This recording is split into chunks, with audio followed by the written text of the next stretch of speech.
ninanakawan at tinatawag na baog sa sariling pamamahay.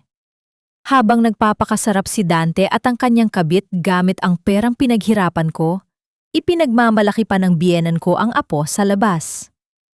Wala kang kwentang asawa, ATM ka lang namin. Ang sampal ng katotohanan. Ngunit nagkamali sila.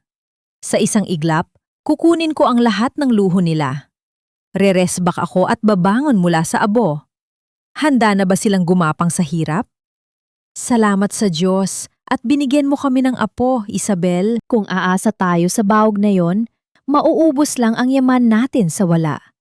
Buti na lang at marunong gumawa ng paraan ang anak ko para itago ang mga ginagastos niya para sa inyo. Ang boses na yon, matinis at puno ng pagtuya, ay kabilang kay Doña Carmen, ang biyenan niyang palaging may hawak na rosaryo tuwing linggo. Nakatayo si Liana sa labas ng nakawang na pinto ng isang mamahaling villa, isang ari-arian na binili gamit ang pondo ng kanyang kumpanya. Sa kanyang nanginginig na mga kamay ay mahigpit niyang yakap ang isang maliit na velvet box. Laman nito ang isang mamahaling relos na pinag-ipunan niya at binili mula sa kanyang sariling dugo't pawis bilang sorpresa sana para sa ikalimang anibersaryo ng kasal nila ni Dante. Buong gabi siyang nag-overtime para lang matapos ang mga papeles, para lang makapunta rito ng maaga at salubungin ang kanyang asawa. Tila umatras ang lahat ng dugo sa katawan ni Liana pabalik sa kanyang puso, na iwan ang kanyang mga kamay at paa na kasing lamig ng yelo.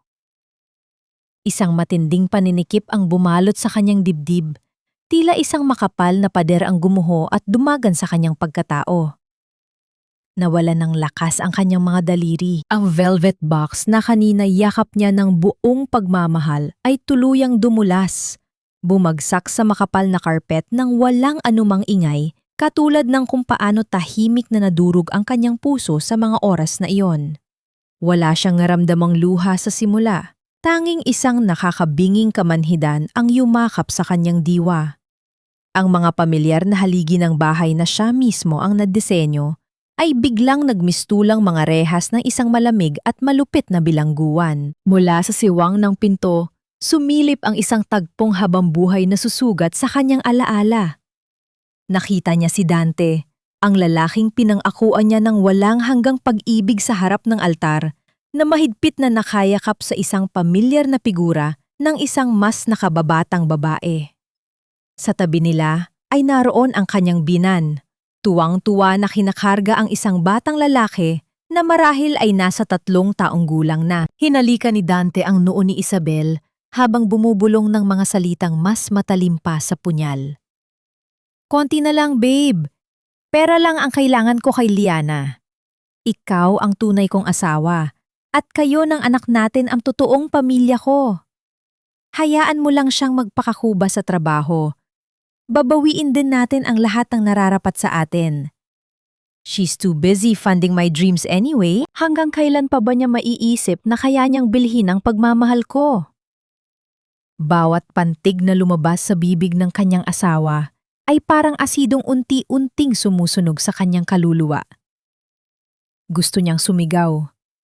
Gusto niyang itulak ang pinto, manumbat, at ipamuha sa kanila na bawat sentimong ipinambibili nila ng pagkain at luho, pati na ang telang nakabalot sa kanilang mga katawan, ay galing sa pawis niya. Siya ang gumising ng madaling araw para saluhin ang mga bumabagsak na proyekto ni Dante.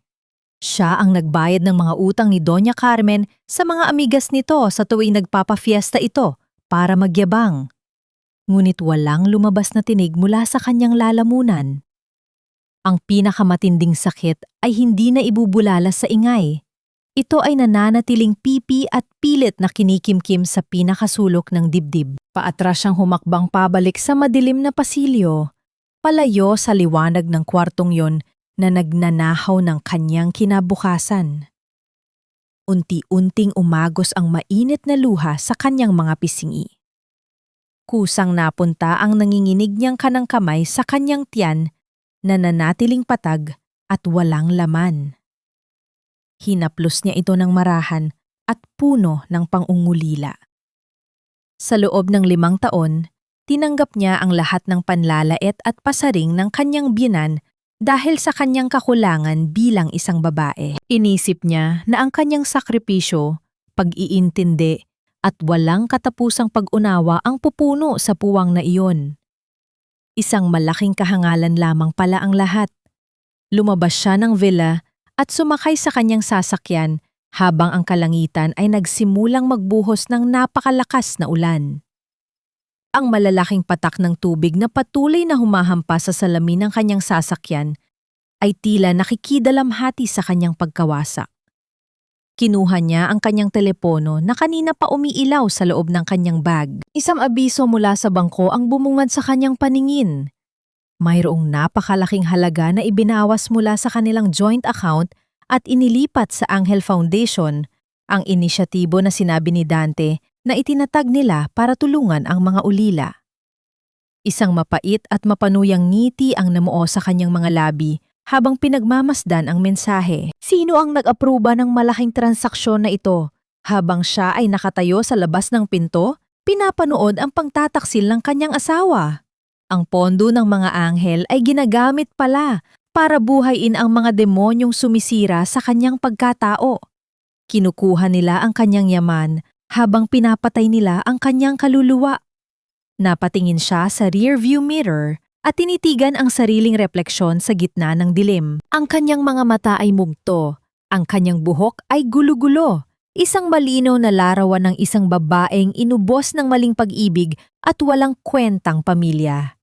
Ang sunod-sunod na pagguhit ng liwanag sa kalangitan at ang mahabang dagundong ng kulog ay sumasabay sa namumuong bagyo sa kanyang kalooban. Hindi na siya umiiyak upang humingi ng awa. Ang kanyang mga luha ngayon ay naghuhugas sa kanyang pagiging bulag. Isang malalim at mapait na katanungan ang umalingaw-ngaw sa kanyang isipan. Isang tanong na magtatakda ng kanyang kapalaran. Ganito ba ako kawalang halaga? Susuko ba ako at hahayaan silang tapakan ang aking pagkatao hanggang sa mamatay ako sa lungkot? O babangon ako upang sunugin ang mundong ipinundar ko para sa kanila? Ang lamig ng ulan na nanunuot sa mga buto ni Liana ay tila walang binatbat sa yelong tuluyang bumalot sa kanyang puso. Mabigat ang bawat hakbang niya papasok sa kanilang mansyon. Nag-iiwan ng bakas ng tubig sa makapal at mamahaling karpet na binili niya mula pa sa Europa. Ang matitingkad na ilaw mula sa malaking chandelier ay sumalubong sa kanya. Ngunit imbes na magbigay ng init, pakiramdam niya ay nakatayo siya sa ilalim ng isang mapanghusgang entablado. Mula sa sala, tahimik na nakaupo si Doña Carmen habang marahang hinahaplos ang kanyang mga perlas na kuwintas. Ibinaling ng matanda ang kanyang matalim na paningin kay Liana at ang kanyang mukha ay agad na nagpinta ng pandidiri. Walang anumang pag-aalala para sa manugang nitong basang-basa at nanginginig sa lamig. Ang tanging nakita ng binan ay ang duming idinulot nito sa kanyang malinis na paligid. Diyos ko, Liana! Tingnan mo nga ang sarili mo. Binagagawa mo namang basurahan itong pamamahay natin. Panunumbat ni Doña Carmen habang umiiling-iling. Paano gaganahan si Dante na umuwi ng maaga kung ganyan ang itsurang sasalubong sa kanya? Puro katrabaho, puro kakumpanya. Wala ka na ngang maibigay na apo sa pamilyang ito. Hindi mo man lang magawang asikasuhin ng asawa mo at ang bahay. Babae ka ba talaga? Kinagat ni Liana ang ibabang bahagi ng kanyang labi hanggang sa malasahan niya ang pait ng sariling dugo. Pilit niyang milunok ang nagbabadyang mga salitang gustong kumawala sa kanyang lalamunan. Gusto niyang isumbat na ang bahay na ito, ang karpet na inaalala nito, at maging ang mga pela sa leeg nito ay galing lahat sa dugong ibinuhos niya sa kumpanya. Ngunit alam niyang hindi pa ito ang tamang oras. Huminga siya ng malalim at tumanggo ng marahan. Tinatanggap ang laso ng panlalait ng walang imek. Hindi nagtagal, ay dumating si Dante. Ang kanyang mga balikat ay nakabagsak, nagpapanggap na isang lalaking labis na napagod sa maghapong pagtatrabaho. Lumapit siya kay Liana at ginawaran ito ng isang mabilis at pilit na halik sa pisingi. Kasabay ng paglapit na iyon ay ang pagdapo sa pang-amoy ni Liana ng isang pamilyar na halimuyak. Isang matamis na amoy ng mamahaling pabango na pambabae, eksakto sa amoy ng babaeng nakita niyang kayakap nito kanina. Bumaligtad ang sikmura ni Liana, ngunit nanatiling blanko ang kanyang muka. "Babe, I'm so exhausted," reklamo ni Dante habang nagluluwag ng kanyang necktie. "Ang daming problema sa site natin sa probinsya. Kailangan ko mag-overtime at makipag-meeting sa mga suppliers para lang masalba ang proyekto. Pasensya na kung late na ako nakauwi sa anibersaryo natin." Tinitigan ni Liana ang mga mata ng kanyang asawa. Ang mga matang dati ay nagbibigay sa kanya ng lakas, ngayon ay isang malinaw na salamin ng pagkukunyari. "Maintindihan ko naman, Dante. Alam ko namang ginagawa mo ang lahat para sa atin," sagot ni Liana. Ang kanyang tinig ay malamig at walang anumang emosyon na pilit niyang ikinubli sa likod ng isang maputlang ngiti. Sa hapagkainan, ang tensyon ay kasing bigat ng mga pagkaing nakahain na ni hindi man lang magawang tikman ni Liana. Ang paboritong isda at sabaw na inihanda ng mga kasambahay ay tila naging alikabok sa kanyang panlasa. Patuloy sa pagsasalita si Doña Carmen, ginagamit ang pangalan ng Diyos upang pagtakpan ang kanyang kawalang hiyaan. "Nag-usap kami ni Father kanina sa parokya," panimula ng matanda habang matikas na humihiwa ng karne. "Sabi ko, magdodonate tayo ulit ng malaking halaga para sa parating na kapistahan ng bayan. Malay mo, sa pamamagitan ng pagtulong natin sa simbahan, maawa ang Diyos at buksan na ang sinapupunan mo." "Nakakahiya na sa mga kamag-anak natin, Liana. Baka isipin nila, may sumpa ang pamilya dahil sa pagiging baog mo. Utang na loob mo sa pamilyang ito na ayusin ang kakulangan mo." Napatigil si Liana sa pag-ikot ng kanyang tinidor. Mahigpit niyang hinawakan ang hawakan nito nang ing-inig ang mga daliri habang pinipigilan ang sarili na ibato ang mga pinggan. Tiningnan niya ang kanyang biyenan na patuloy na ngumunguya ng buong kapayapaan at ang kanyang asawa na walang ginawa kundi ang sumang-ayon sa ina. Sa mga sandaling iyon, tuluyang namatay ang natitirang pagmamahal sa kanyang mga mata. Pinalitan ito ng isang malamig at nagkikwenta na paningin. Wala na siyang balak na maging mabuting asawa sa isang pamilya ng mga linta. Kinagabihan, sa loob ng tahimik na laundry room, kinuha ni Liana ang polo na hinubad ni Dante. Nakita niya ang isang malabong mansa ng pulang lipstick sa laylayan ng kwelyo nito. Ang pagkadiri ay gumapang sa kanyang balat na tila mga insekto. Inilagay niya ang damit sa loob ng washing machine at binuksan ang gripo ng pinakamalakas. Pinagmasdan niya kung paano lamunin ng rumagasang tubig ang tela. Sa bawat pag-ikot at pagbula, inais niyang sana ay ganito rin kadaling hugasan ang 5 taong dumi at kasinungalingan ng kanyang kasal. Bago niya isunod ang pantalon ni Dante, kinapa niya ang mga bulsa nito tulad ng kanyang nakagawian. Nadama ng kanyang mga daliri ang isang matigas at malamig na bagay. Isang makintab na pilak na susi ang kanyang inilabas. Wala itong anumang tatak o logo at tiyak siyang hindi ito susi ng kanilang bahay o ng kanilang mga sasakyan. Isang estranggerong susi na nagbubukas sa isang mundong hindi niya alam. Iniwan niya ang mga labahin at nagtungo sa kanyang madilim na home office habang mahimbing na natutulog si Dante.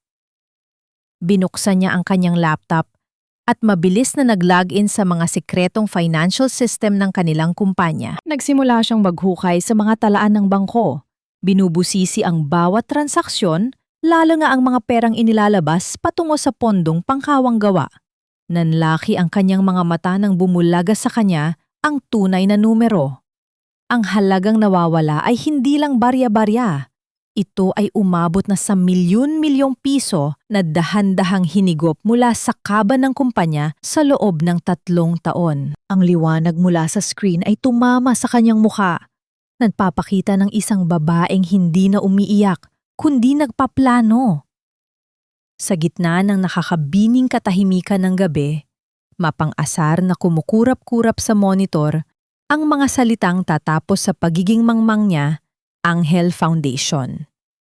Ang maputlang liwanag ng araw ay tumagos sa malapad na salamin ng opisina ni Liana Ngunit hindi nito kayang tunawin ang panlalamig na namumuo sa kanyang buong pagkatao. Mahigpit ang hawak niya sa telpono habang tahimik na nakikinig sa mga detalye mula sa manager ng kanyang bangko. Bawat salitang lumalabas mula sa kabilang linya ay tila mga pako na ibinabaon sa kanyang tiwala. Unti-unting luminaw ang buong katotohanan. Ang mga donasyong buwan-buwan niyang nilalagdaan para sa Angel Foundation ay hindi kailanman nakarating sa mga ulila. Ang milyon-milyong halaga na yon ay dumidiretso sa isang pribadong account na nakapangalan kay Isabel Valderrama. Walang kawanggawa. Ang tanging sinusuportahan at binubuhay niya ay ang luho ng kabit ng kanyang asawa. Ibinaba niya ang telepono nang walang anumang ingay. Walang luha na pumatak sa kanyang mga mata, tanging isang nakakakilabot na katahimikan ang bumalot sa kanyang isipan. Maya-maya pa ay dumating si Attorney Mark, isang matalik na kaibigan mula pa sa kolehiyo at ang tanging abogadong pinagkakatiwalaan niya ng kanyang buhay. Inilatag ni Liana ang mga kumpidensyal na dokumento sa ibabaw ng mesa. Determinado ang kanyang tinig habang nagbibili na magsimulang maghanda ng mga palihim na legal na hakbang upang ihiwalay ang kanyang mga personal na ari-arian at bakuran ang lahat ng natitira niyang pera mula sa kumpanya. Habang maingat na sinusuri ni Mark ang mga papeles, dahan-dahang hilubad ni Liana ang kanyang singsing sa kasal. Tinitigan niya ang kumikinang na diamante nito. Kumuha siya ng isang malinis na pamunas at tahimik na nilinis ang dumi at alikabok sa paligid ng ginto.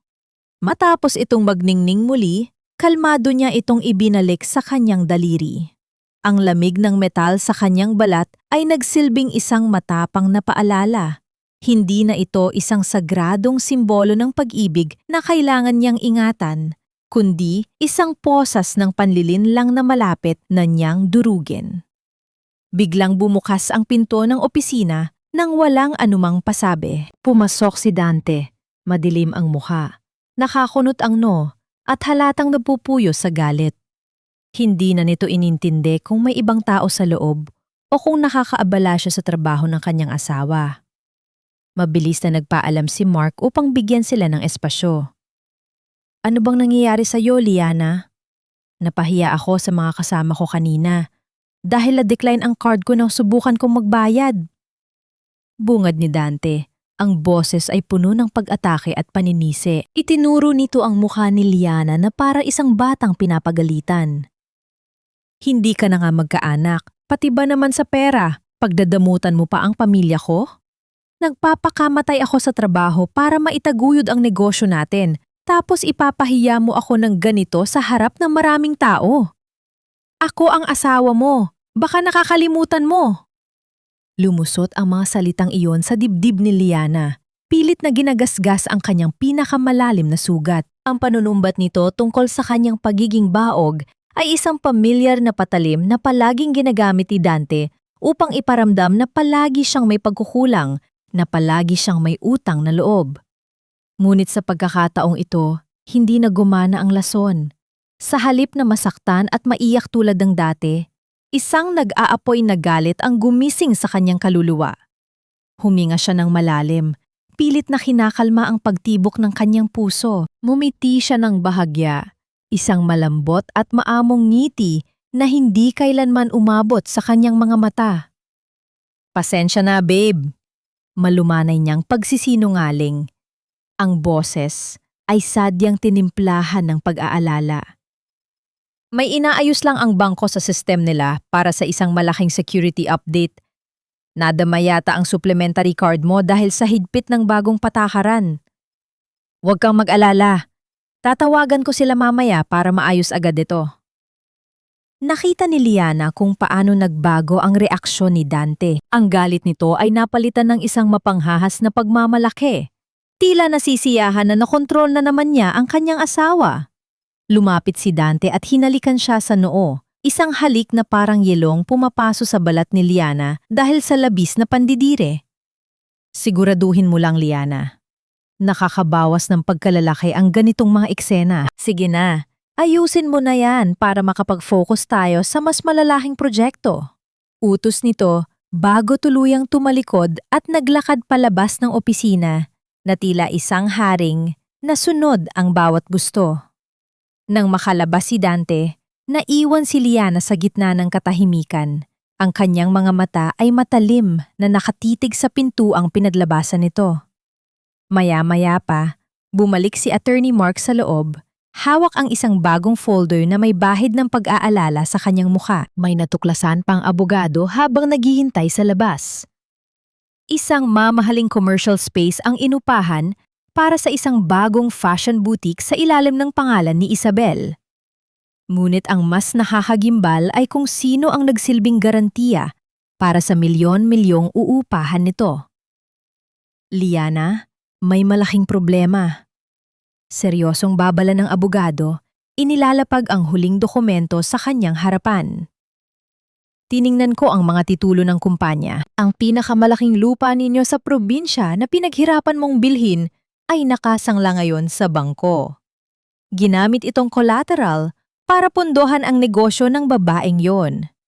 At ang pinakamasama, ang ginamit nilang garantiya upang maaprubahan ang utang ay ang pekeng pirma mo. Tinitigan ni Liana ang papel na nasa kanyang harapan. Doon, malinaw na nakaguhit ang kanyang pangalan na sinubukang kopyahin ng isang taong walang kaluluwa. Ang pekeng pirma sa ibabaw ng puting papel. Ang malakas at mapanghusgang tawanan ng mga matatandang dunya ay umaalingaw-ngaw sa maluwang na sala ng mansyon na pinundar ni Liana. Nakaupo si Doña Carmen sa gitna ng kanyang mga amigas. Suot ang isang mamahaling bestida habang masiglang nagyayabang tungkol sa kanyang nalalapit na ika-6 na kaarawan. Ikinukwento niya ang mga engrandeng plano tungkol sa isang malaking pista sa pinakasikat at pinakamahal na hotel sa syudad kung saan dadalo ang lahat ng maimpluwensyang tao sa lipunan. Matapos purihin ng mga kaibigan ang kanyang karangyaan at nakakainggit na pamumuhay, tumayo si Doña Carmen at naglakad patungo sa malaking altar sa gilid ng sala. Buong kabanalan siyang lumuhod, pumikit at nag-antanda ng krus upang magpasalamat sa Diyos. Kahit na ilang segundo pa lamang ang nakalilipas, ay nilalait niya ang kanyang manugang sa pagiging isang tuyot na babaeng walang silbi, kundi ang maglabas ng pera. Isang perpektong larawan ng isang banal na aso na labis na nagpapabigat sa hangin ng pamamahay na iyon. Eksaktong pagpasok ni Liana mula sa maghapong pakikipaglaban sa mga problema ng kumpanya. Sinalubong siya ng kanyang biyenan na may matamis, ngunit nakakalasong ngiti. Agad nitong hinarang ang daan ng manugang papunta sa hagdanan. Ginamit na naman ng matanda ang pamilyar na sandata ng panunumbat at utang na loob. Iginiit ni Doña Carmen na kailangan ni Liana na sagutin ang lahat ng gastusin sa grandeyosong hotel bilang pambawi sa mga kakulangan nito bilang isang asawang hindi magawang magbigay ng tagapagmana sa kanilang angkan. Pilit nitong ipinapamukha na ang pistang ito ang tanging paraan upang manatiling malinis at tanyag ang pangalan ng kanilang pamilya sa kabila ng sumpa ng pagkabaog ni Liana, isang pang-uuyam na pilit ibinabaon sa puso ng nakikinig. Sa halip na magalit, sumigaw o umiyak tulad ng inaasahan ng matanda, isang maamo at masunuring ngiti ang sumilay sa mga labi ni Liana. Kinuha niya mula sa kanyang bag ang kanyang pinakamataas na credit card, ang VIP card na walang limitasyon, at dahan-dahang iniyabot ito sa palad ng kanyang binan. Sumang-ayon siya ng buong puso. Sinasabing karapat-dapat ang kanyang ina sa isang marangyang pagdiriwang na hindi makakalimutan ng lahat. Nang tumalikod si Liana upang umakyat sa hagdan, nakita niya sa salamin ng pasilyo ang mapangutyang ngisi ni Doña Carmen. Malamang ay iniisip kung gaano kadaling utuin ng kanyang manugang. Ngunit ang hindi alam ng matanda, sa bawat paggamit ng card na iyon para sa magagarang bulaklak at mamahaling alak, mas lalong humihigpit ang lubid na inihahanda ni Liana sa kanilang mga leeg. Hahayaan niya silang umakyat sa pinakamataas na entablado ng karangyaan at pagyayabang upang mas maging nakakadurog at walang kawala ang kanilang pagbagsak. Nang makapasok sa kanyang tahimik at malamig na kwarto, Napansin ni Liana ang pag-ilaw ng screen ng kanyang telepono sa ibabaw ng kama. Mayroong isang hindi kilalang numero na nag-iwan ng isang maikling mensahe. Nagbabala na naghahanda na ang kabilang kampo upang dalhin ang taong iyon sa mismong pamamahay nila. Bago pa man niya lubusang maproseso ang hiwaga ng mensaheng iyon at kung sino ang nagmamalasakit na magpadala nito, napadaan siya sa tapat ng opisina ni Dante upang kumuha sana ng isang dokumento. Bahagyang nakabukas ang pinto ng silid, kaya't malinaw na umabot sa kanyang pandinig ang nag-uusap na mag-ina. Narinig niya ang boses ni Dante, puno ng kasabikan at malamig na pagpaplano na tila ba ang pinag-uusapan nila ay isang lumang laruan na itatapon na sa basurahan. Sa birthday niyo, Ma, ipapakilala na natin si Isabel sa lahat ng kamag-anak. Tapos, hihiwalayan ko na si Liana. Nakahanda na ang lahat ng papeles para makuha natin ang malaking bahagi ng kumpanya. Buong pagmamalaking pahayag ng asawang tinuring niyang mundo sa loob ng 5 taon.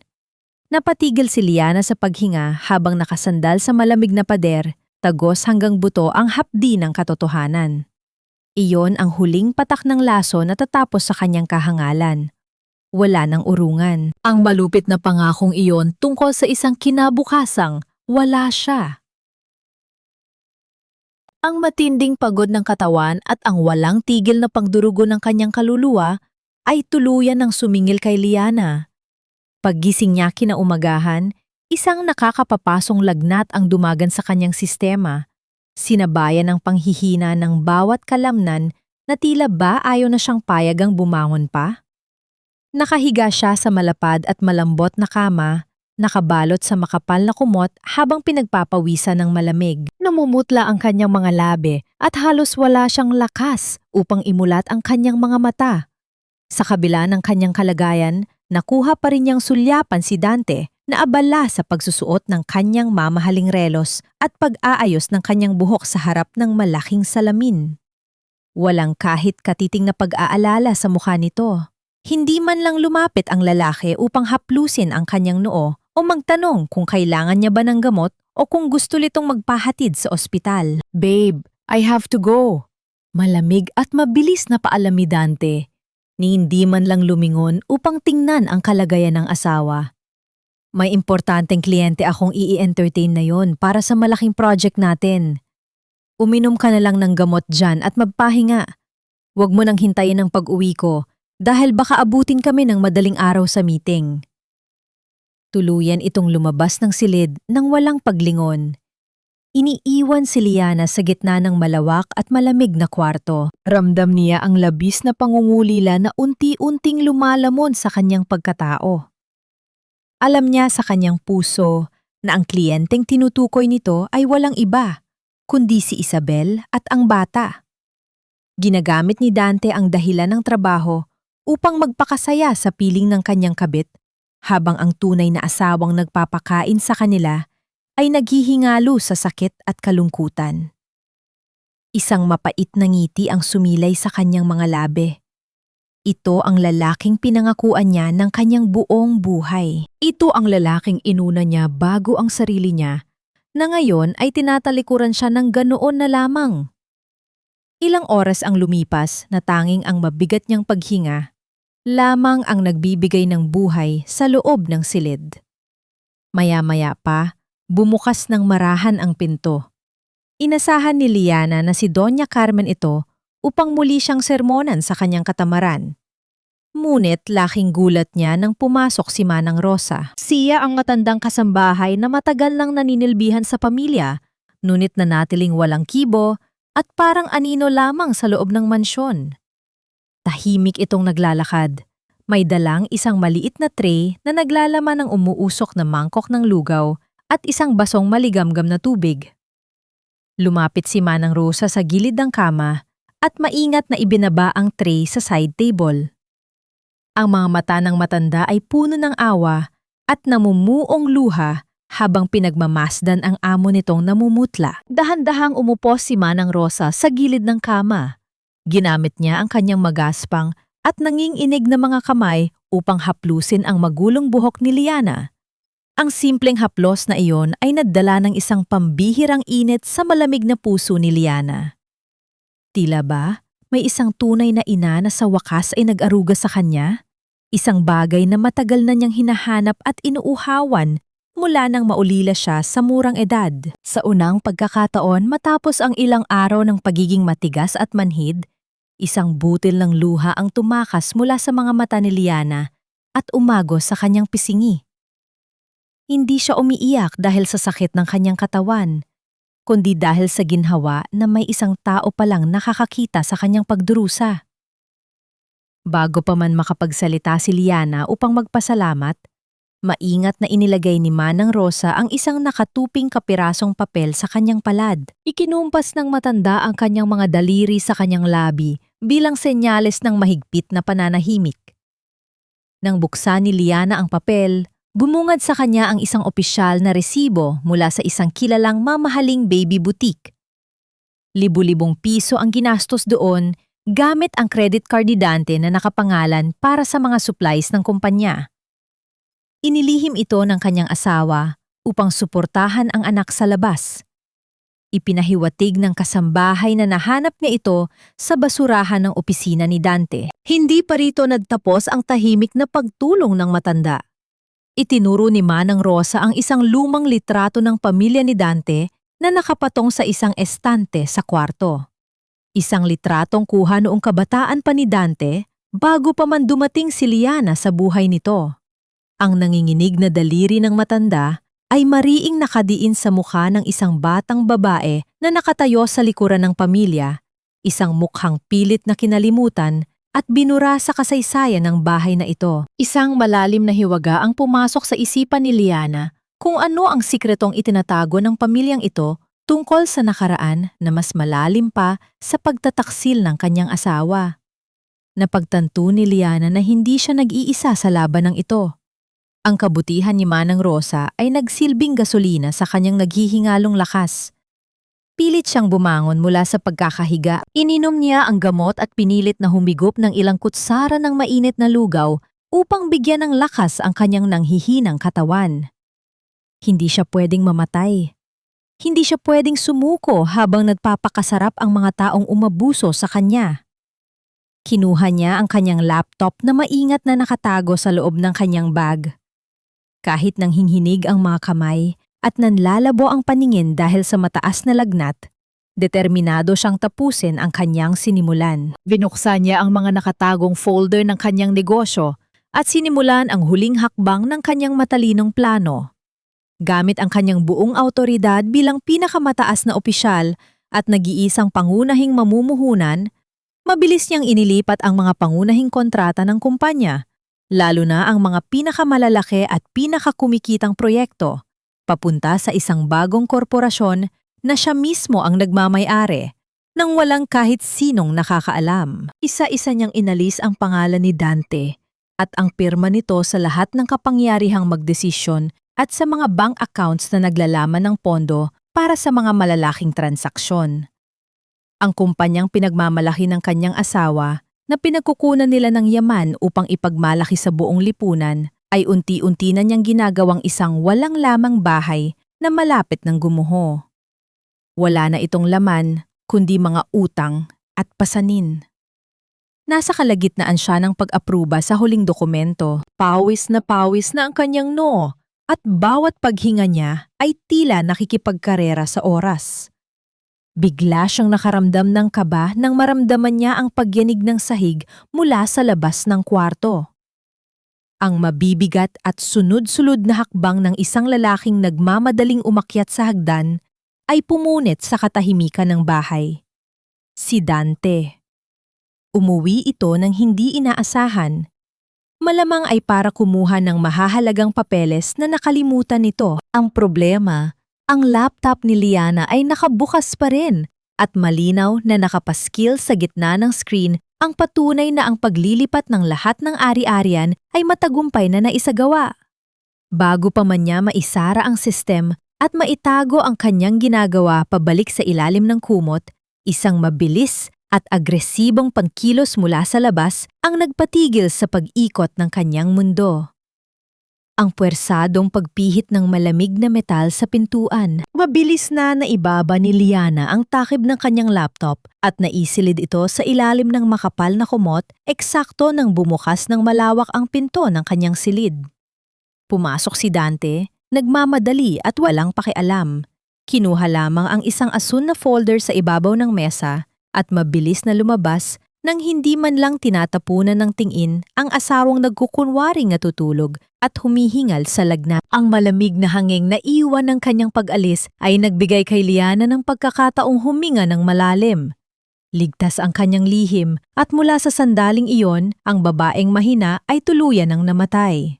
Ilang araw ang lumipas at nang huupa ang kanyang karamdaman, napilitan si Liana na magtungo sa isang mamahaling supermarket. Bahagi ito ng kanyang pagpapanggap, maingat na namimili ng mga imported na sangkap at matatapang na alak para sa gaganaping grandeyosong ika-60 kaarawan ng kanyang biyenan. Habang sinusuri niya ang kalidad ng mga prutas sa pasilyo, isang pamilyar na figura ang sadyang humarang sa kanyang dinaraanan.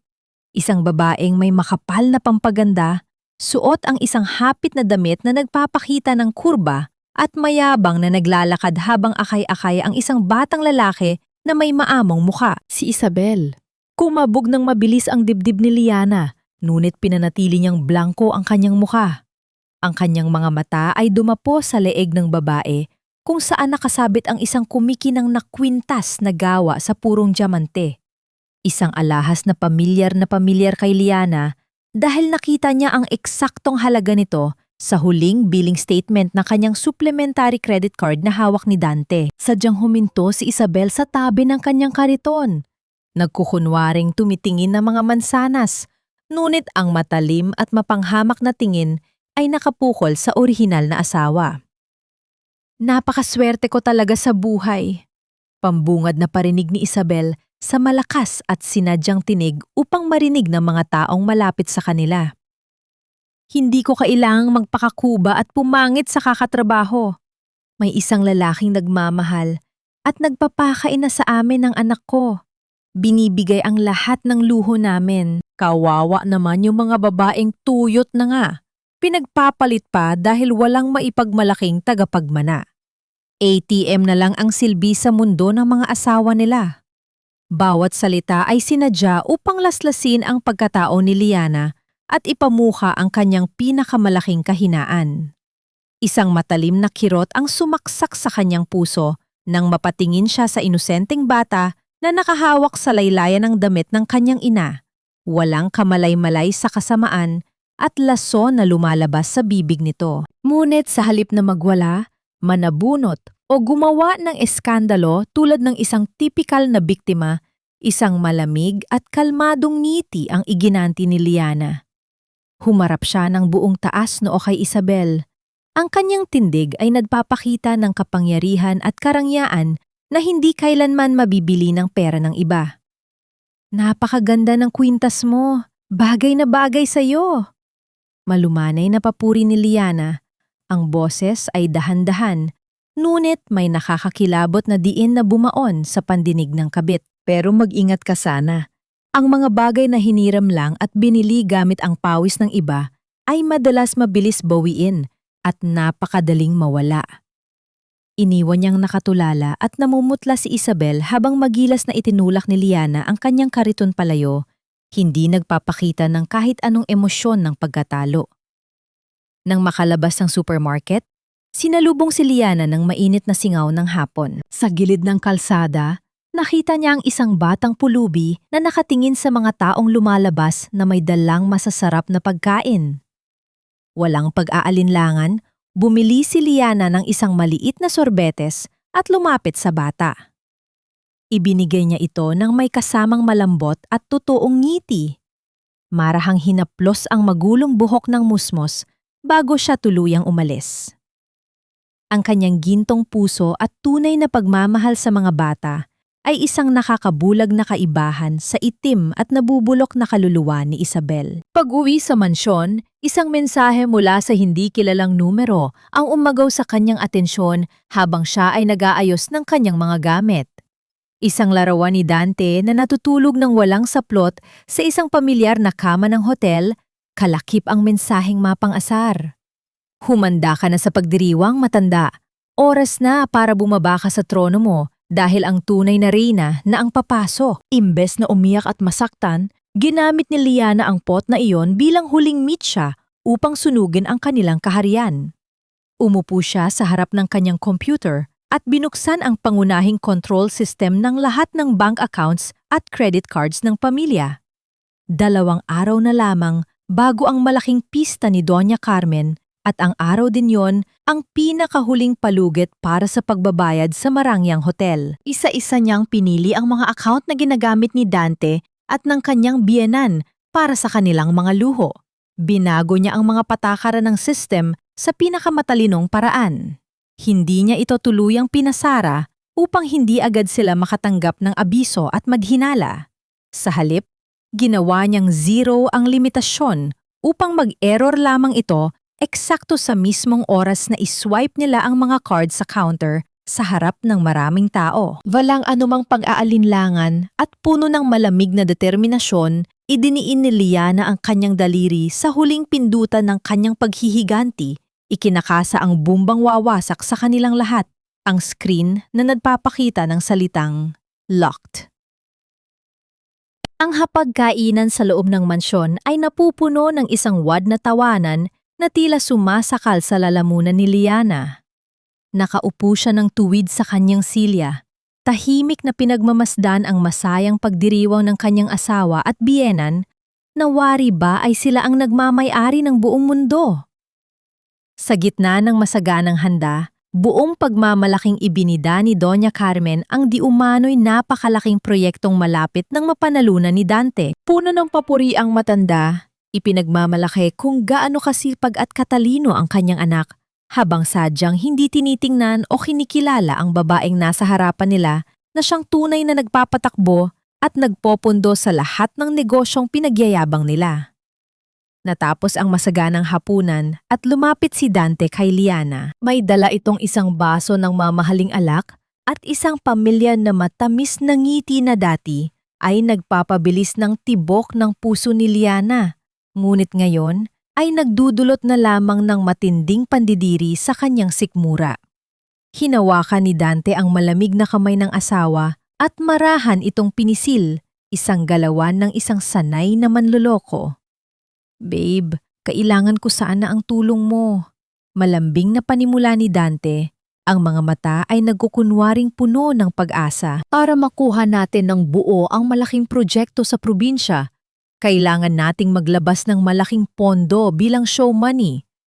Kailangan ko ng tseke na nagkakahalaga ng 20 milyong piso. Saglit lang ito, maibabalik din natin agad kapag naaprubahan na ang kontrata. Para rin naman ito sa kinabukasan natin. Alam ni Lyanna ang buong katotohanan sa likod ng matatamis na salitang iyon. Walang bagong proyekto sa probinsya. Ang halagang hinihingi nila ay eksaktong kapareho ng presyo ng isang marangyang bahay sa isang kilalang subdibisyon. Isang bahay na lihim nilang binibili para kay Isabel at sa anak nito. Para bang nais nilang gamitin ang lahat ng kanyang paghihirap at pinaghirapan upang makapantayo ng tahanan para sa ibang babae. Pinilit ni Lyanna na pigilan ang bigat ng galit na unti-unting umaakyat sa kanyang dibdib. Dayunman, isang maamo at masunuring ngiti ang sumilay sa kanyang mga labi. Marahan siyang tumango. Tila walang kahit kaunting pag-aalinlangan. Kinuha niya ang kanyang checkbook mula sa bag at ang kanyang paboritong gintong ballpen. Habang nakatitig si Dante nang may nanlalaking mga mata na puno ng kasakiman, maingat na isinulat ni Lyanna ang halaga at inilagay ang kanyang pirma. Ngunit bago niya ibigay ang tseke, sadyang binago niya ang isang solong numero sa bahagi ng security account code. Isang napakaliit na pagkakamali sa paningin ng iba. Ngunit isang malaking susing, automatikong mag-uutos sa sistema ng bangko na i-freeze ang buong account at imbestigahan ang transaksyon dahil sa hinala ng pandaraya. Iniabot niya ang kapirasong papel sa kanyang asawa na mabilis itong kinuha na parang isang asong gutom na binigyan ng buto. Nang makatulog ang lahat, Bumalik si Liana sa kanilang silid at sinimulang ayusin ang kanyang mga personal na gamit. Hindi siya kumuha ng malalaking maleta. Wala siyang balak dalhin ang mga mamahaling damit, sapatos at mga alahas na nakita ng mga matang mapanghusga ng pamilya niyon. Ang tanging inilagay niya sa kanyang maliit na bag ay ang mga bagay na may tunay na halaga. Ang mga lumang litrato ng kanyang mga yumaong magulang, ang kanyang mga diploma na patunay ng kanyang sariling talino at pagsisikap, at ang ilang mahahalagang dokumentong nagpapatunay ng kanyang pagkakakilanlan. Ruruweda siya palabas sa bahay na ito nang walang dalang anumang bahid ng dumi mula sa kanila. Bago niya tuluyang lisanin ang kwarto, dumaan siya sa madilim na balkonahe kung saan nakapatong ang isang paso ng halamang matagal nang natutuyo at namamatay dahil sa kakulangan ng sikat ng araw. Kumuha siya ng isang basong tubig at tahimik na ibinuhos ito sa tuyong lupa. Ito na ang huling patak ng kalinga na ibibigay niya sa lugar na ito. Ang halamang iyon ay sumisimbolo sa kanyang sarili sa loob ng 5 taon. Pilit na binubuhay ang isang relasyong matagal ng patay. Ngayon, ititigil na niya ang pagdidilig sa isang mundong walang pag-asa. Bumalik siya sa loob at nag-iwan ng isang maikling liham na isilulat ng kanyang sariling kamay. Hindi nga ito inilagay sa ibabaw ng kama o sa salamin upang madaling makita. Sa halip, maingat niya itong isiningit sa ilalim ng makapal na libro sa study table ni Dante. Naghihintay na madiskubre lamang kapag huli na ang lahat. Bukod sa liham na iyon, may isa pa siyang huling inasikaso kaninang hapon na nagdudulot ng isang kakaibang misteryo. Isang makapal na pulang sobre ang palihim niyang ipinadala sa pamamagitan ng isang pribadong mensahero patungo sa mismong tirahan ni Isabel. Walang sinuman ang nakakaalam kung ano ang nilalaman ng pulang sobreng iyon at kung bakit kinailangan itong makarating sa kabit eksakto sa bisperas ng malaking kapistahan ni Doña Carmen. Kinaumagahan, maagang umalis si Dante patungo sa pinakamalaking sangay ng kanilang bangko. Puno ng pagmamayabang ang hakbang nito papasok, inilalapag ang tseke na may milyong halaga sa harapan ng teller. Kampante itong nakangiti, inaasahan na makukuha agad ang pondo para sa bagong bahay ng kanyang kalaguyo. Ngunit habang ipinapasok ng teller ang mga detalye ng tseke sa makina, unti-unting nawala ang ngiti sa mukha ng empleyado. Nanlaki ang mga mata ng teller habang nakatitig sa monitor. Mabilis itong tumayo at patakbong nagtungo sa opisina ng manager na may dalang matinding pag-aalala. Sa mga oras na iyon, isang malakas na babala ng pagkakamali ang umalingaw-ngaw mula sa panloob na sistema ng bangko, isang tunog na hudyat ng pagbagsak ng kaharian ng kasinungalingan. Ang pinakamalaki at pinakamahal na ballroom ng sikat na hotel ay nagliwanag sa ilalim ng mga naglalakihang kumpol ng kristal na chandelier. Puno ang paligid ng mga naggagandahang bulaklak at mamahaling dekorasyon na binayaran ng pawis ni Liana. Nagkalat ang mga kilalang personalidad, mga kamag-anak at mga amigas ni Doña Carmen na pawang nakasuot ng mga nagkikangang alahas at mararangyang bestida. Sa gitna ng ingay ng mga huwad na kwentuhan at pagyayabang, tahimik na pumasok si Liana. Suot niya ang isang eleganteng itim na gown na nagpapalitaw sa kanyang seryoso at malamig na aura. Imbes na maupo sa pinunong mesa kasama ang kanyang asawa at biyenan, pinili niyang magtungo sa isang madilim na sulok kasama si Manang Rosa. Mula roon, pinanood niya ang pag-ikot ng mundong malapit na niyang sirain. Umakyat sa entablado si Doña Carmen, bit-bit ang isang baso ng mamahaling alak. Ang kanyang mukha ay nagniningning sa labis na pagmamalaki habang nakaharap sa daan-daang bisita. Nagsimula siyang magbigay ng mensahe. Pinupuri ang kanyang sarili sa pagpapalaki ng isang matagumpay na anak tulad ni Dante. Walang pakundangan niyang ipinagmalaki ang yaman at malinis na pangalan ng kanilang angkan, habang pasimpleng nagbato ng mga matatalim na salita tungkol sa kahalagahan ng pagpaparami ng lahi. Ipinahiwatig niyang isang malaking pagsubok sa kanilang pamilya ang pagkakaroon ng miyembrong walang pakinabang, kundi ang maging palamuti lamang. Bawat salitang binitawan ng matanda ay sinabayan ng mga bulungan at palihim na sulyap ng mga bisita patungo sa direksyon ni Liana. Sa kabila ng mga patama at panghihiya sa harap ng maraming tao, nanatiling kalmado si Liana. Marahan niyang iniangat ang kanyang sariling baso at humigop ng kaunting pulang alak.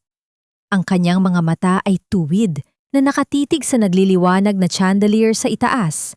Ang kanyang muka ay walang kahit anong bakas ng galit o lungkot. Isang perpektong larawan ng kapayapaan sa gitna ng namumuong bagyo. Habang patuloy sa pagyayabang ang matanda sa entablado, isang lalaking nakasuot ng pormal na uniporme, ang punong tagapamahalan ng hotel, ang nagmamadaling lumapit sa pwesto ni Dante. May halong pag-aalala at kaba sa mukha ng tagapamahala, habang magalang nga ibinubulong na may malaking problema sa paunang bayad na ginamit sa pagreserba ng bulwagan. Hindi raw tinanggap ng bangko ang transaksyon at kailangan nilang bayaran agad ang natitirang milyon-milyong balanse bago ipagpatuloy ang pagdiriwang. Kumunot ang no ni Dante. Inis niyang inilabas ang kanyang pinakamataas na credit card mula sa kanyang pitaka at mayabang na ibinigay ito sa tagapamahala, inuutusan itong ayusin agad ang problema dahil nakakaabala ito sa kanyang pamilya. Habang naghihintay si Dante sa pagbabalik ng manager, sa labas naman ng Maranyang Hotel ay huminto ang isang ordinaryong taxi. Mula rito ay bumaba si Isabel. Ang kanyang mukha ay salamin ng matinding poot at pagkalito. Mahigpit niyang hawak sa kanyang nanginginig na kamay ang makapal na pulang sobrang ipinadala ni Liana. Handang sugurin ang pagdiriwang na dapat sana ay magpapakilala sa kanya bilang bagong reyna ng pamilya. Bumalik ang tagapamahala sa mesa ni Dante. Dala ang isang maliit na makina ng pagbabayad. Ipinasok nito ang card, ngunit isang mensahe ng pagkabigo ang lumabas sa screen. Sinubukan ni Dante na maglabas ng iba pang mga supplementary cards. Isa-isang inihahagis ang mga plastik na iyon sa mesa na tila naghahamon.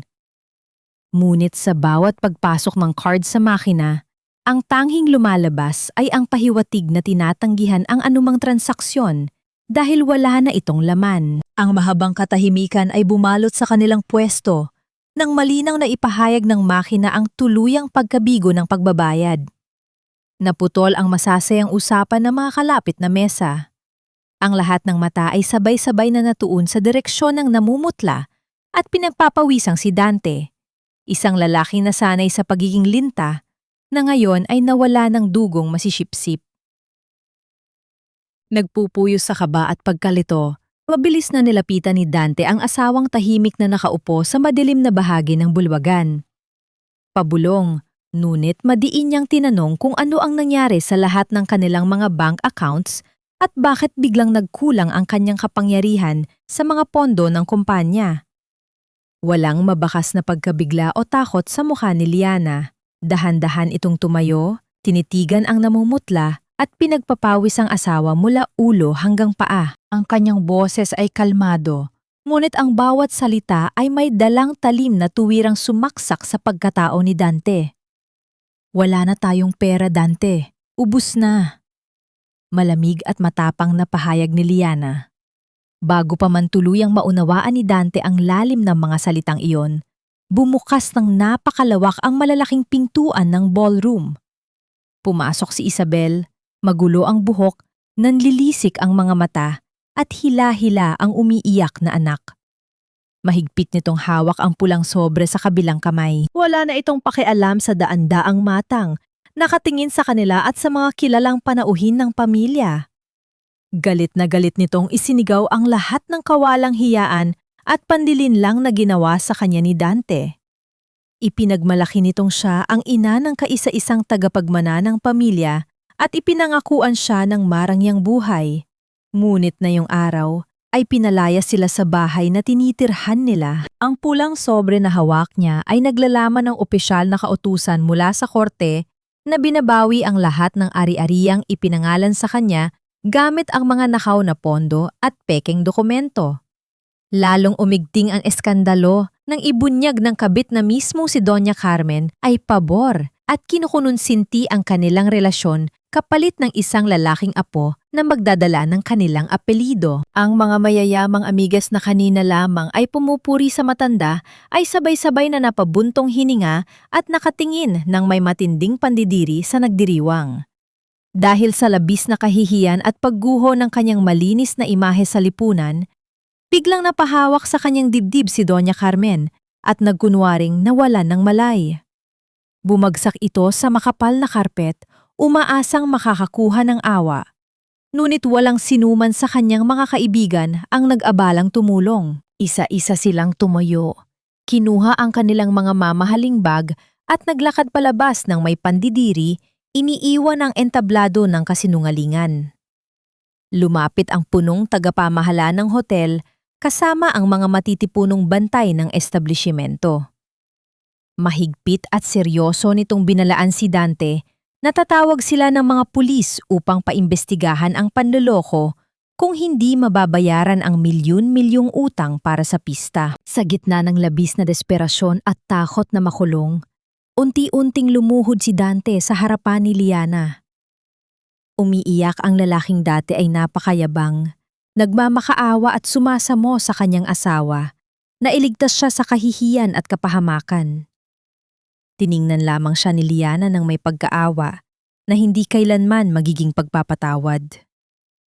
Matapang niyang ipinahayag sa harap ng lahat ng natitirang tao na nabawi na niya ang bawat sentimo at bawat kontrata ng kanyang kumpanya. Nilinis niya ang lahat ng legal na aspeto matapos makakuha ng matibay na ebidensya ng pagtataksil ni Dante at ang malawakang pagnanakaw nito sa pondong pangkawang gawa ng Angel Foundation. Kinuha na niya ang lahat ng nararapat sa kanya at iniiwan niya sa kanila ang lahat ng utang na ginawa nila para sa kanilang mga sariling luho. Sa gitna ng kaguluhan, nakita ni Liana ang inosenteng anak ni Isabel na nanginginig at umiiyak sa takot dahil sa sigawan ng mga nakatatanda. Lumapit siya rito, dahan-dahang lumuhod at kumuha ng isang malinis na pamunas. Marahan niyang pinunasan ang mga luha sa pisngi ng musmos at puno ng pagmamahal na hinaplos ang buhok nito. Maaaring sumira sa kanyang buhay ang mga magulang nito, ngunit hindi kailanman magtatanim ng galit si Liana sa isang batang walang kasalanan sa kasakiman ng mundo.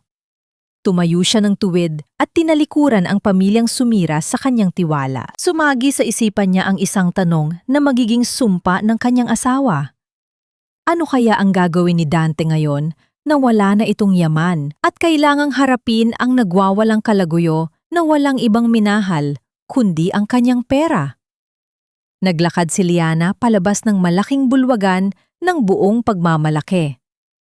Ang mabibigat na hakbang ng kanyang sapatos ay marahan at matiwasay na umaalingaungaw sa tahimik na pasilyo, palayo sa tuluyang pagkawasak ng mga taong umabuso sa kanyang kabutihan. Ilang araw ang lumipas mula sa naganap na trahedya sa hotel at ang bawat sulok ng mansyon ay tila nakikiramay sa pagkawasak ng isang pamilyang binuo sa kasinungalingan.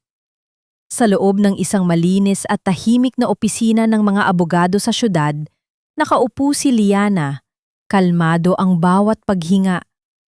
Sa kanyang harapan ay ang mga huling dokumento na magtatapos sa lahat ng koneksyon niya sa pangalan ni Dante. Nakaupo sa kabilang panig ng mesa si Dante na ngayon ay halos hindi na makilala dahil sa laki ng ipinayat, marunghis ang suot na damit at punong-puno ng galit ang mga matang dati ay puno ng panlilinlang.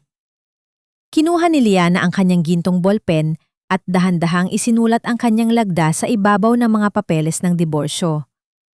Bawat guhit ng tinta ay tila isang kadenang kusang napuputol mula sa kanyang mga braso at binti. Nang matapos, inabot niya ang folder kay Dante na kinuha ito ng may pang-inginig at matinding pot. Sinubukan ni Dante na magbitiw ng mga masasakit na salita. Sinisisi ang lahat ng nangyari sa pagiging malamig at walang kwentang asawa ni Liana. Ngunit, hindi na siya pinakinggan pa. Tumalikod ang babae. Hindi na hinayaan ang anumang lason mula sa kanyang dating asawa na muling dumapo sa kanyang pandinig. Paglabas ni Liana sa gusali, Sinalubong siya ni Doña Carmen sa may pintuan. Ang matanda ay tila isang anino na lamang ng kanyang dating mapagmataas na sarili. Walang mamahaling alahas, walang magarbong bestida. Tila, mabilis na tumanda ang matanda ng 10 taon. Lumapit ito at nagpumilit na hawakan ang braso ni Liana, humihingi ng tawad at nagmamakaawa na tulungan sila sa kanilang kinakaharap na mga kasong kriminal. Liana, manugang ko, maawa ka sa amin. Anak pa rin kita, huwag mo kaming pabayaan sa gitna ng hirap na ito. Pakiusap ng matanda na ang mga luha ay umaago sa kanyang kulubot na pisngi. Humarap si Liana sa kanya. Tinitigan ang mukha ng taong dati ay walang humpay na humamak sa kanya. Hindi na niya maramdaman ang galit. Ang tanging nararamdaman na lamang niya ay isang nakakatakot na kawalan ng pakiramdam. Wala kayong makukuha sa isang baog na puno, Doña Carmen. Siyan ang sabi ninyo, hindi ba? Ang mga bunga ng inyong kasakiman ay kayo rin ang dapat na umani. Iniwan niya ang matanda na nakaluhod sa semento habang unti-unting lumalakad papalayo. Sa isang sulok ng gusali, nakita niya si Manang Rosa na naghihintay. Naglakad si Liana papalapit sa matandang kasambahay at marahang inabot ang isang sobre na naglalaman ng sapat na halaga upang makapagsimula ito ng isang tahimik na buhay sa kanyang probinsya. Walang salitang binitawan, ngunit ang kanilang nagtatagpong mga mata ay nagsabi ng lahat ng pasasalamat na hindi na kailangang bigkasin. Pagdating sa bahay, inayos ni Liana ang kanyang huling mga gamit. Tiningnan niya ang buong mansyon sa huling pagkakataon. Ang bawat dingding, ang bawat disenyo na siya mismo ang nagpagawa ay simbolo ng kanyang maling pag-ibig. Ngayon, wala na siyang nararamdaman para sa mga ito. Dinala niya ang kanyang maliit na bag at tuluyang lumabas ng pintuan. Paglabas niya, isinuot niya ang isang malambot na bestidang kulay puti, ang kulay ng liwanag, at bagong simula na ilang taon niyang ipinagkait sa sarili dahil sa pagnanais na maging perpektong asawa sa mga maling tao. Habang nagmamaneho siya palayo sa mansyon, dumaan siya sa isang pamilyar na kalsada na nagtatapos sa dalampasigan. Huminto siya sa isang tabing dagat at lumabas ng sasakyan. Hinarap niya ang malawak na karagatan. Dinama ang bawat simoy ng hanging dagat na humahalik sa kanyang mukha. Sa malayo, nakikita niya ang papalubog na araw, ang huling hininga ng isang madilim na kabanata ng kanyang buhay. Hindi na siya nag-aalala sa kung ano ang mangyayari kay Dante, sa kanyang binan, o sa kung anong kahihiyang kakaharapin nila sa batas.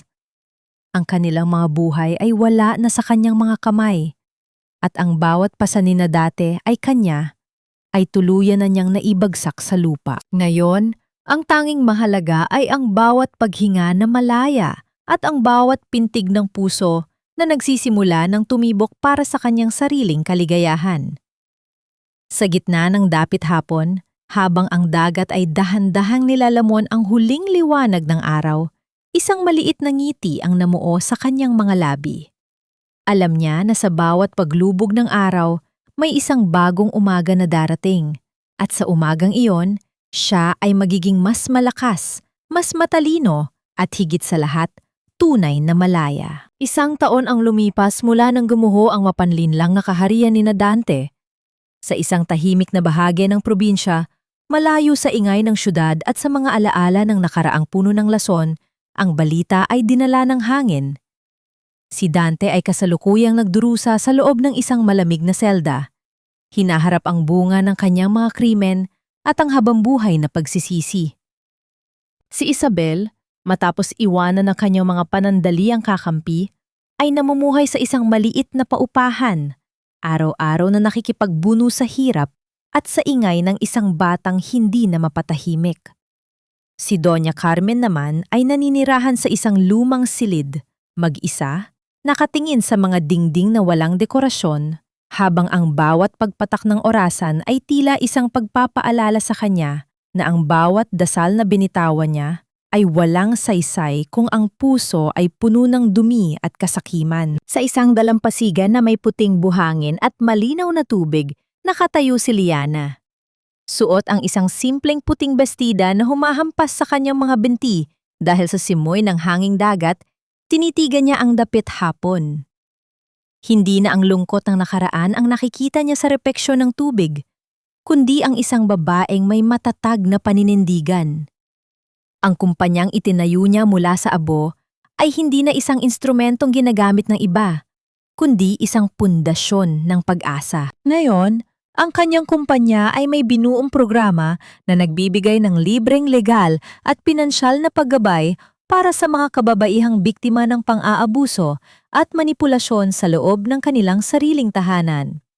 Hinarap niya ang malawak na dagat at sa bawat paghinga, binigyang daan niya ang 3 mahahalagang sagot sa mga tanong na dati ay nagpapahirap sa kanyang isipan. Una, nagpatawad na ba siya?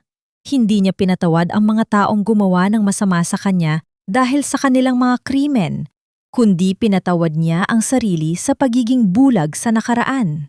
Ang pagpapatawad ay hindi para sa mga taong sumira sa kanya, kundi isang paraan upang palayain ang sariling puso mula sa tanikala ng poot. Pangalawa, nakahanap ba siya ng kapayapaan? Oo, dahil ang kapayapaan ay hindi matatagpuan sa presensya ng iba o sa karangyaan ng materyal na bagay. Ang tunay na kapayapaan ay ang pagkakaroon ng kakayahang matulog ng mahimbing sa gabi nang walang alalahanin o takot na magigising sa isang mundong puno ng kasinungalingan. Sa bawat pagtulong niya sa ibang kababaihan, nakikita niya ang kanyang sariling paghilom. At panghuli, ano ang aral na natutunan?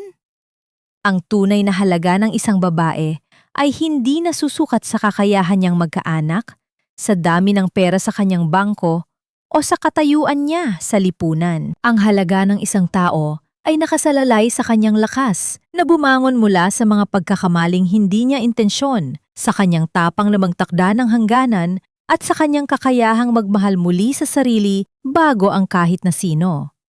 Habang dahan-dahang lumulubog ang araw sa Abo-Tanaw, naglakad si Liana patungo sa kanyang munting bahay na yari sa kahoy at kawayan. Hindi siya nagmamadali dahil alam niyang wala na siyang kailangang takbuhan. Sa kanyang mga kamay ay hawak niya ang isang maliit na kuwaderno kung saan nakasulat ang mga plano para sa susunod na araw. Mga planong hindi na nakadepende sa kagustuhan ng iba, kundi sa sarili niyang mga pangarap.